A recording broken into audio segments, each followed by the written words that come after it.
Hello students, आपका स्वागत है कक्षा 7वीं के ई लर्निंग हिंदी के व्याकरण के कक्षा में। आज हम व्याकरण का एक नया पाठ पढ़ने जा रहे हैं जिसका नाम है संज्ञा। मुझे पता है कि आप लोग बहुत छोटे से संज्ञा पाठ को पढ़ते आ रहे हैं और इसलिए आप इस पाठ से बहुत अच्छी तरह से वाकिफ़ भी हैं। तो नया कुछ जानने के लिए तो ज़रूर है, क्योंकि नई कक्षा में इस पाठ का इंक्लूशन है। उसके साथ ही पुराना कुछ भी दोहराना है। तो सबसे पहले बात यह है कि संज्ञा किसे कहते हैं। संज्ञा किसे कहते हैं, इसका सबसे अच्छा एक जो यह है डेफिनेशन है। इसका सबसे अच्छा डेफिनेशन ये है कि संज्ञा जो है किसी भी चीज़ के नाम को कहते हैं। Noun is a naming word, हम इंग्लिश में पढ़ते हैं। तो किसी भी वस्तु का, किसी व्यक्ति का, किसी स्थान का, यहाँ तक कि किसी भाव का, किसी फीलिंग के नाम को भी संज्ञा कहते हैं। ठीक है। यहाँ पर एक बच्चे के एग्जाम्पल के थ्रू ये समझाया गया है कि कौन कौन से शब्द जो हैं वो नाउन के कैटेगरी में या संज्ञा की कैटेगरी में आते हैं। तो चलिए इसको रीडिंग करते हैं। आप सभी स्टूडेंट्स अपने व्याकरण पुस्तक की पृष्ठ संख्या 95 खोल लीजिए। एक दिन अभिनव अपने माता पिता के साथ अस्पताल गया। उसके कान में बहुत दर्द था। चिकित्सक ने शीशी से उसके कान में दवाई डाली। उसे थोड़ा चैन मिला। उन्होंने कहा उसे कोई बीमारी नहीं है, वह घर जाकर आराम करेगा तो ठीक हो जाएगा। अब यहाँ पर आप लोगों को कुछ वर्ड्स हाइलाइटेड दिखाई दे रहे हैं। ये सारे ही शब्द जो हैं संज्ञा है, ये तो हमको पता है, लेकिन ये सारे शब्द संज्ञा के डिफरेंट कैटेगरीज में आते हैं और इन्हीं कैटेगरीज को जानना ही इस क्लास में हमारा मोटो है। यदि आप इनको अच्छी तरह से समझ जाएंगे तो आप संज्ञा को कभी नहीं भूल पाएंगे। ठीक है, तो चलिए देखते हैं। उपर्युक्त गद्यांश में रंगीन छपे शब्द प्राणी, वस्तु, स्थान व भाव के नाम की जानकारी देते हैं। यही संज्ञा है। संज्ञा अर्थात नाम या पहचान। नाम से ही सबकी पहचान होती है। ठीक है, तो यहाँ पे एक डेफिनेशन दिया है 96 नंबर पृष्ठ में। जिस शब्द के द्वारा किसी व्यक्ति, वस्तु, स्थान अथवा भाव के नाम का बोध होता है। जिस शब्द के द्वारा किसी व्यक्ति, वस्तु, स्थान अथवा भाव का के नाम का बोध होता है उसे संज्ञा कहते हैं। पिछला जो हमने एग्जाम्पल पढ़ा वहाँ पर आपको शायद समझ में नहीं आ रहा था। मैंने जो संज्ञा की कैटेगरीज आपको बताई, कौन सी कैटेगरी में फॉल करता है, शायद आपको ये समझ में नहीं आ रहा था।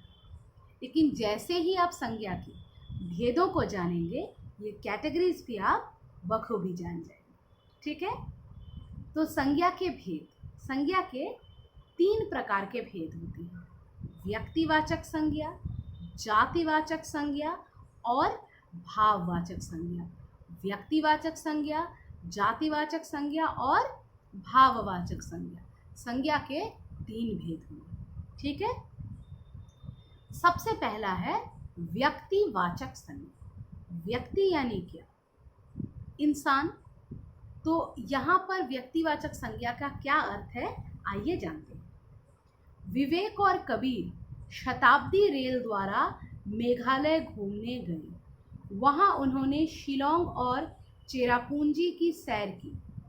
वहाँ मूल रूप से खासी, जंतिया और गारो जनजाति के लोग रहते हैं। यहाँ सीमासंग, मावपा, दिगारू तथा बारापानी नामक नदियाँ बहती हैं। यहाँ विवेक, कबीर, शताब्दी, मेघालय, शिलोंग, चेरापूंजी, खासी, जयंतिया, गारो, दिगारू, बारापानी, ये सभी या तो किसी व्यक्ति या वस्तु या स्थान के नाम हैं, इन विशेष नामों का ही वो संकेत कर रहे हैं। तो व्यक्तिवाचक संज्ञा क्या है?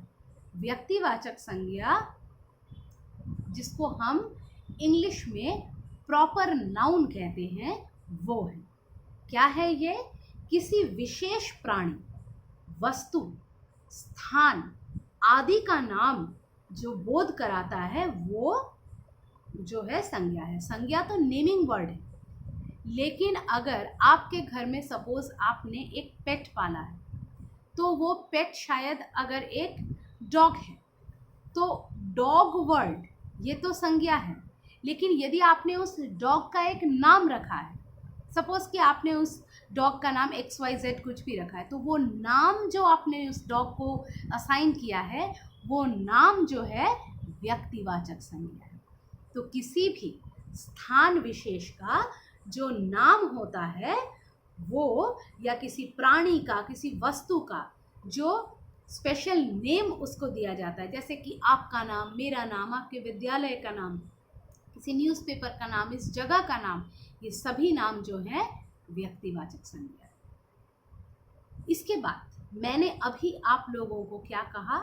मैंने अभी आप लोगों को कहा कि आपने घर में एक पेट पाला है, जो कि हो सकता है कि एक डॉग है। तो ये डॉग बोलने से इस दुनिया में जितने भी डॉग हैं, हम सबको कैटेगराइज कर रहे हैं, सारे डॉग्स को बोल रहे हैं। जब तक कि हम स्पेशली किसी डॉग का नाम नहीं ले रहे हैं, तब तक डॉग वर्ड के उच्चारण से दुनिया के जितने भी डॉग्स हैं, हम सबको डिनोट कर रहे हैं। यानी हम एक एंटायर मतलब फैमिली ऑफ डॉग को हम डॉग वर्ड से डिनोट कर रहे हैं।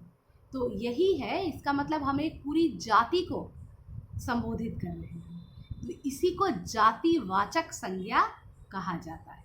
ठीक है, तो यहाँ पर एक संवाद दिया है, बेटा तुम अपने मित्र के साथ घर चले जाओ। दादाजी, क्या पहले पार्क में फुटबॉल खेल लूँ?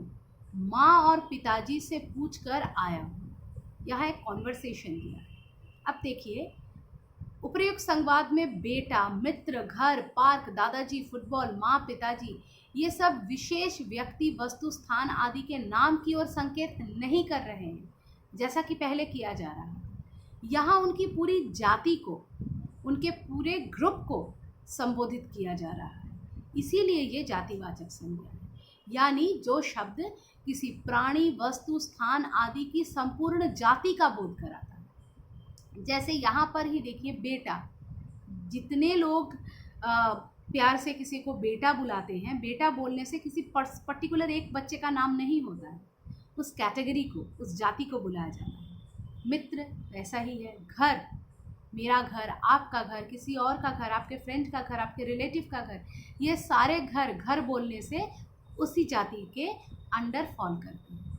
पार्क, दादाजी, फुटबॉल, ये सारे ही चीज़ ऐसे हैं जो कि अगर एक नाम आप लेते हैं, तो इस नाम के साथ आप उस इंटायर क्लास ऑफ थिंग या एनिमल और रिलेशन, उसको नेम कर रहे हैं, इसलिए इसको जातिवाचक संज्ञा कहते हैं। उम्मीद है हमने जितना पढ़ा इतना आपको समझ में आया होगा। नेक्स्ट डे हम क्या करेंगे, इस पाठ के बाकी के हिस्से को पढ़कर तैयार करेंगे। तो आज के लिए इतना ही, धन्यवाद।